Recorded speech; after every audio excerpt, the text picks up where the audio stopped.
Hello there and welcome to the continuation of our JavaScript tutorial. Today's video we're gonna be building a prerequisite application for our product and cart um, project. Okay, so I just want to make you understand something that is gonna be like a prerequisite to our next practical project for tomorrow. Okay, okay, so what we're gonna be doing now is that we're gonna be understanding objects. So I'm gonna create a new folder, and I'm gonna just call it cart like this. And then I'm gonna bring in my CSS from this folder here. I'm gonna bring it here. Okay, I would rather copy the whole folder like this. Good. Then I'm gonna bring it here. Then I'm gonna create my a new folder. Call it JS, where my JavaScript files are going to reside. As for today's lecture, I'm gonna create a web page. Now I'll just call it object like this, and I'll remove this txt and make it HTML. Good, it's gonna ask me that question, I know. I'm gonna close this one, and I'm gonna just open this guy here on my VS Code. So I'm just going to write code dot, and then there you go. We have our web folder now in our VS Code. So what I'm gonna be doing is that I want to create an object and see how. Okay, I'll start by creating my HTML. So I'm gonna come here, include my HTML dot type, HTML like this, body like this. Oh, before body, sorry, I should have a head, head like this, and then I have it like this. And I'm just gonna say understanding objects like this. Object and arrays. We've done this several times, but again, just to see how it goes. Now I'm gonna link in my link CSS. Sorry, link CSS. So I'm going to have my CSS slash w3 version 4 w3 version 4 sufficient. Then I'm gonna come down here. Now I'm gonna create a new JavaScript file here. I'll just call it okay, let's just say index.js like this. Then I'm gonna link this index.js here now. So I'm gonna use the script tag. So I'll just say script src this. I'm gonna say src equals to ts slash index.js here. So I'm gonna start by creating a table. I'm gonna say table dot say table dot w3 table all, and then I'm gonna create a header. Say I can say a t head like this with th. How many th? Let's say I'm gonna have like let's just say 4 th like this. So the first one is an ID, the second one is the product name, the third one is the product image, the other one, the last one is the price, right? So then I can have a t-body like this with tr that has tr in it, a t-body that has a tr in it that has a td, that is up to 4 like this. Let's see whether this works. Fine, you can see shortcuts.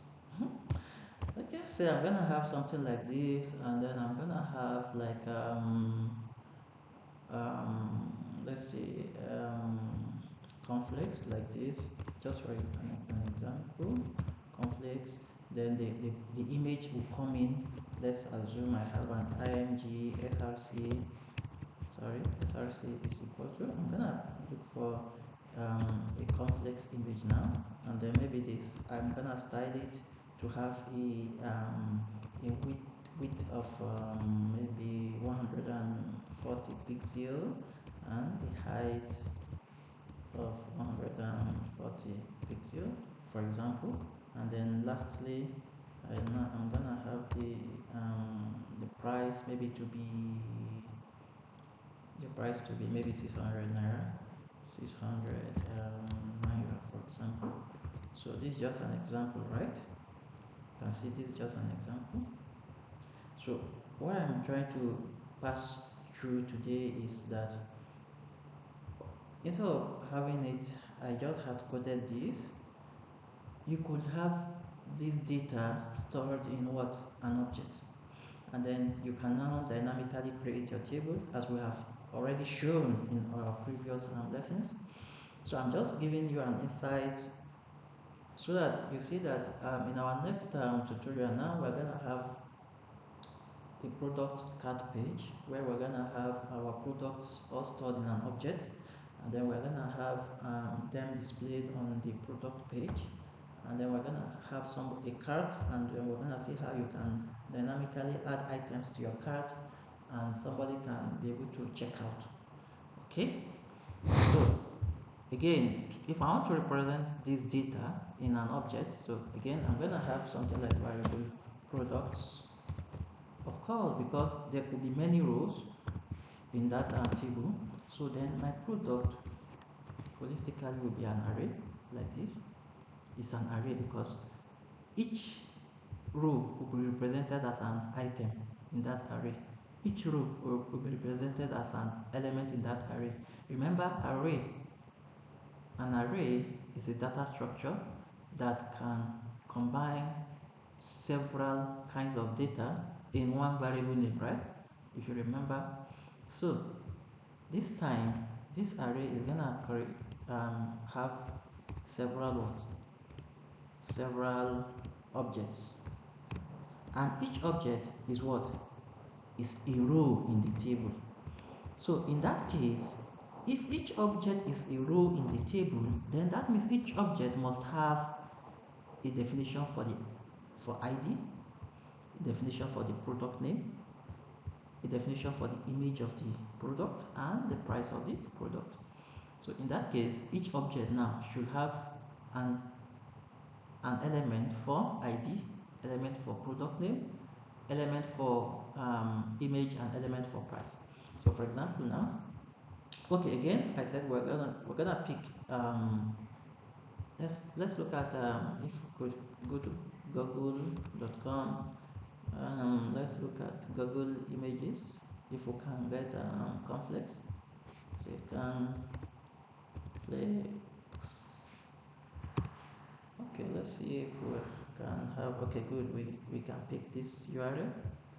How can I get the image URL now? Just copy, use image, copy image address. Good, and I can just use it here. So I can just use that src here, like this. Now if I save this and I run my object.html here like this, so we're gonna have something like this now, right? So I can have maybe another product in my table. For example, I can just duplicate the row like this, copy and paste it. The ID becomes 2. Maybe this is gonna be maybe golden mon, for example, right? Then maybe the price is 1000, like this. So I'm gonna search again for an image for golden one, like this, golden one. Good. And I'm gonna pick let's say this one. Good. And I'm gonna pick the image address again, like this, and I'll just go to my image src now again, and then I'm gonna change,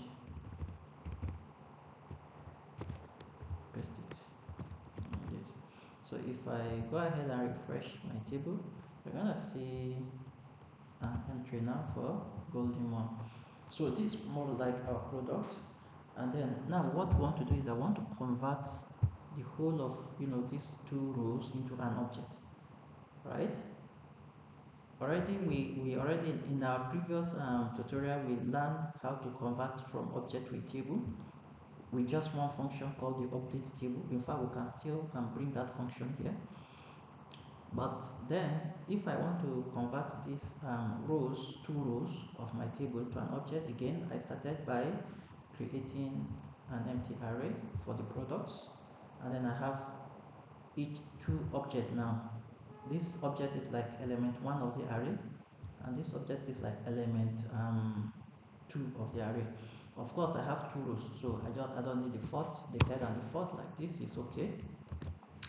Again, this is the last object, so I can decide to do away with the comma.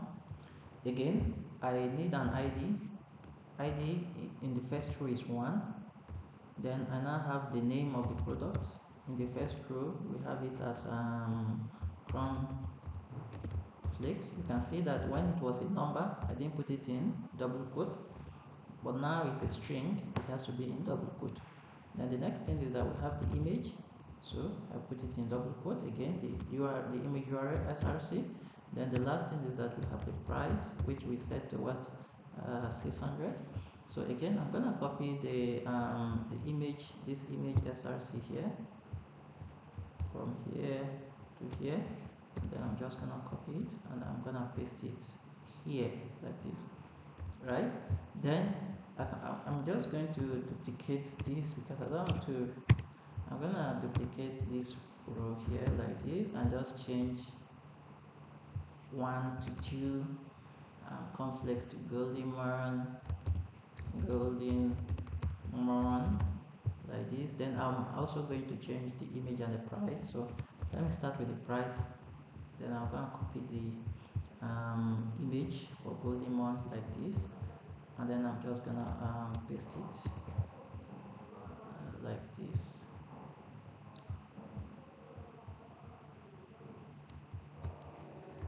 Okay, so now in order to make this dynamic, what that means is that we're gonna create these two elements here now using what? JavaScript. In that case, they are not here. Then the next thing is that because we have to put, when we create it using JavaScript, we have to put them inside the T-body. Then we're gonna give this T-body an ID. We can call it maybe table data, so that we can be able to say document.getElement by ID table data, and then we can now set it to the dynamically created HTML code, right? Okay, so to do that, again, we already have an update table function in our previous tutorial, so I can just bring in that function. We already have something here. For example, we have this object table. What it does is to dynamically create the table rows. Although the headings of the table here is different from here, so we're gonna just copy that function and then make it some few changes. So look at it now. We have our array called products. So I'm gonna copy this array. Here we're looping through a different array, so I'm gonna change data to products. Here we check if data has something, so I'm gonna say if product array has an element, so if its length is actually greater than 0, that means some element exists in that listing. We initialize a variable called HTML to an empty string. So this HTML variable is going to hold the entire table rows that we're gonna create dynamically, right, like this. And so we're not putting it inside the table data, and that is we're putting it inside of okay, I'm gonna close this, inside of this table data here like this. instead of this. So we're just recreating what we have done manually before, and this time we are doing it what dynamically. The advantage of doing this is that if you have hundreds of products, right? Instead of having to come here and put all those 100 one by one, you just write this code and it just does everything for you. So I'm gonna clean up one space here. This is okay. So now again, we have the ID.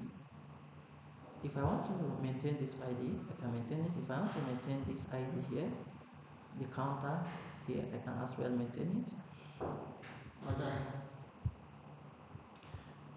Okay, so I'm gonna change the headings of this. We only have 4 TDs, so first of all, I'm gonna remove all of this, right?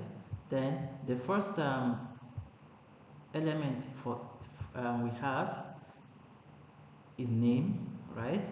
Apart from ID, we have name. So now all this data is gonna change to product because our array is products, not data. So I'm gonna just clear all of this at once. Then I'm gonna change full name to name, right? The next thing is what? Image, right? Okay, good. So look at what I'm gonna do now first. I'm gonna do something like this first. The last thing is price, so I'm gonna change this one to price, and then we're gonna view our table and see how it looks like now. Okay, just for example, then we're gonna correct something. Okay, so let's see. What have we not done? Have we called this function somewhere? No, we've not called this function. So the function can't work on its own except when it is called. So to call it, we just write the name like this, update, and then we do something like this. Okay, then I'm gonna refresh again. No. Do I have to refresh? No. Yes, I have to refresh. But one last thing I need to do, because this guy is at the top of our page, so it's being called immediately. The page is loading, but then this guy has not been loaded. So what can we do to solve that? We need to move this guy from here to the bottom of our page, and then it solves the problem. Okay, so save it and then refresh. Good. Now look at this. So this is just we didn't create the image, we just put the addresses. So that's what I wanted to show you, that since what we have in our object is the image address, not the image itself, then when we get here now, this reference here now is going to be what will be inside the SRC, right? So that means I can just remove from here now all of this first, and then put my image like this and paste it inside the SRC. Sorry, paste it inside the SRC like this. Do you understand? Then I'm gonna style my image to have again we set the width to 140, let's say 120 pixels, and the height again to 120 pixels. Save that and then refresh that, and then we have our image now. So this brings us to the end of our tutorial today. Tomorrow we're gonna be building our product card, and then we're gonna see how we can add items to the card and check out just a basic a basic product page. Okay, see you.